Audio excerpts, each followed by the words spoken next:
one big thing.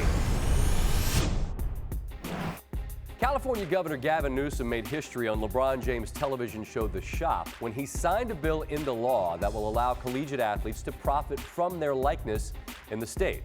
There's a lot going on in that sentence, and there's one detail about it that matters. It doesn't go into effect until 2023. And a lot can happen between now and then, and what I believe will happen is that California will have a lot of company. States will follow his lead because they don't want to lose out on athletes who will go the one place where they can do so. My sense is this is not nearly as good as some people want to think it is, and not nearly as bad as the NCAA will pretend it is. Most importantly, it's simply an application of common sense. Why should athletes be the only people on campus restricted in the manner in which the NCAA restricts them? The reason it's not as good as people think it is this doesn't mean that most athletes are going to be making money.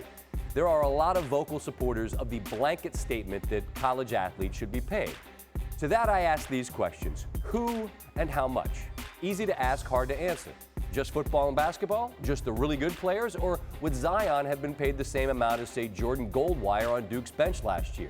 Because that doesn't make people happy who are screaming that the stars are being exploited, and it certainly doesn't make the men's and women's soccer team happy either.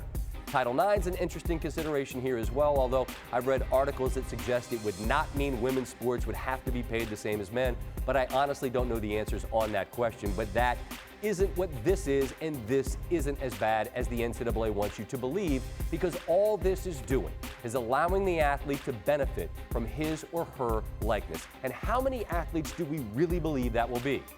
Let's use Zion again as that example. If a player like him attended a school in California in 2023, would Nike, Under Armour, and Adidas, and every other shoe company be fighting for the right to pay him, along with every local car dealership and restaurant? You bet they would. Are they going to do the same thing over the three-star role player from Gardena? No. Now, I don't believe that there are vast riches that will be handed out to many. It will be a relatively small number of athletes making a relatively small amount of money. But the larger point is that preventing them from doing so just makes no sense. For the star athlete who's simply on campus for a brief period of time on their way to the pros, or for that clever athlete who connects with people on social media or YouTube, if you can benefit financially, nobody should be allowed to prohibit your ability to market you. It belongs to no one else. Now, the NCAA and the Pac-12, which is of course home to Cal, Stanford, UCLA, and USC, both issued statements about the concerns they have about California SB 206. If you're going to stomp your feet complaining about how this ruins the model, understand we will look at you and how you benefit from that model and understand exactly why it is that you would protest. Thanks for watching ESPN on YouTube. For more sports highlights and analysis, be sure to download the ESPN app.